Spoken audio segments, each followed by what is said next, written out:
الحمد لله وكفى وسلام على عباده الذين اصطفى أما بعد فأعوذ بالله من الشيطان الرجيم بسم الله الرحمن الرحيم من عمل صالحا من ذكر أو أنثى وهو مؤمن فلنحيينه حياة طيبة صدق الله العظيم۔ محترم حضرات، قرآن پاک کی جو آیت میں نے آپ کے سامنے تلاوت کی ہے اس کے اندر اللہ تعالیٰ نے عورتوں کے متعلق کچھ احکام بیان کیے ہیں، اس لیے کہ دین اسلام وہ دین ہے کہ جس نے عورتیں کھوئی ہوئی حقوق واپس دلائے ہیں۔ تاریخ عالم پر نظر دوڑا جائے تو یہ بات کھل کر سامنے آتی ہیں کہ اسلام سے پہلے دنیا کے مختلف معاشروں میں عورتوں کے حقوق کو پامال کیا جاتا تھا، عورت کو اس کا جائز حق بھی نہیں دیا جاتا تھا، عورت کے بارے میں دل و دماغ میں تصور کیا جاتا تھا کہ اس کے اندر آدھی روح پائی جاتی ہے، اس کے اندر مکمل روح نہیں ہوتی ہے، اس لیے اس سے معاشرے فسادی ہوں گے۔ چائنا کے اندر عورت کے بارے میں تصور کیا جاتا تھا کہ اس کے اندر آدھی روح پائی جاتی ہے، اس کے اندر مکمل روح نہیں ہوتی ہے،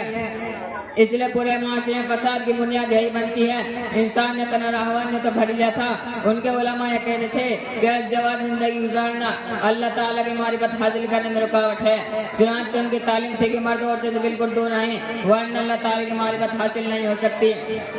حضرات گرامی، آپ مجھے بتائیں کہ پارلیمنٹ میں کھڑے ہو کر یا سڑکوں پر نکل کر یہ کہہ رہے ہیں کہ اسلام نے عورتوں کے حقوق کو پامال کر کے رکھ دیا ہے، وہ لوگ اسلام سے پہلے کی تاریخ اٹھا کر دیکھیں کہ عورتوں کو اس طریقے سے بے عزت کیا جاتا تھا، یہاں تک کہ لڑکی کی پیدائش غیاب سمجھا جا رہا تھا، جس گھر میں لڑکی پیدا ہوتی تھی اس کو گاڑا کھود کر زندہ دفن کر دیا جاتا تھا۔ حضرات، خود ہندو سماج میں جب کسی جوان عورت کا شوہر فوت ہو جاتا تھا تو اس کا ذمہ عورت کو ٹھہرایا جاتا تھا اور اس سے یہ کہا جاتا تھا جس آگ کے اندر تیرے شوہر کو جلایا جائے گا اس میں تجھ کو بھی کودنا ہے، اس زندہ عورت کو بھی جلا دیا جاتا تھا اور اس طریقے سے عورتیں کٹ بنائی ہوئی تھی۔ دوستو، یہ اس وقت معاشرے کی حالت تھی جب اللہ کے پیارے محبوب صلی اللہ علیہ وسلم دنیا میں تشریف لائے اور آپ صلی اللہ علیہ وسلم نے اللہ کے وعدہ کیا، اے لوگو، عورت اگر بیٹی ہے تو تمہاری عزت ہے، اگر بہن ہے تو تمہارا ناموس ہے، اگر بیوی ہے تو تمہاری زندگی کی ساتھی ہے، اگر ماں ہے تو تمہارے لیے اس کے قدموں میں جنت ہے۔ یہ مقام مرتبہ عورت کو اسلام نے دیا ہے، اللہ نے عورتوں کو گھروں میں رہنے کا حکم دیا ہے۔ قرآن میں اللہ نے فرمایا وَقَرْنَ فِي بُيُوتِكُنَّ کہ عورتیں گھروں کے اندر رہیں اور زمانے جاہلیت کی طرح زیب و زینت دکھاتی نہ پڑیں، اور اگر ضرورت کا تحن نکلنا پڑے تو اس کو اللہ بھی قرآن بیان فرما رہا ہے وَلَا يَضْرِبْنَ بِأَرْجُلِهِنَّ لِيُعْلَمَ مَا يُخْفِينَ مِنْ زِينَتِهِنَّ اگر نکلنا پڑے کسی ضرورت سے تو اللہ نے فرمایا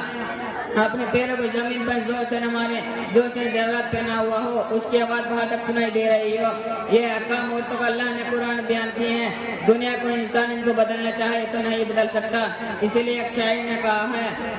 نہیں ایسا نہیں ہوگا کبھی ایسا نہیں ہوگا، نہیں ایسا نہیں ہوگا کبھی ایسا نہیں ہوگا، کبھی ایمان کا قرآن کا سودا نہیں ہوگا، ہمیں تم قتل کر دو شوق سے منظور ہے لیکن شریعت کے کسی مدعے پہ سمجھوتا نہیں ہوگا، وما علینا الا البلاغ۔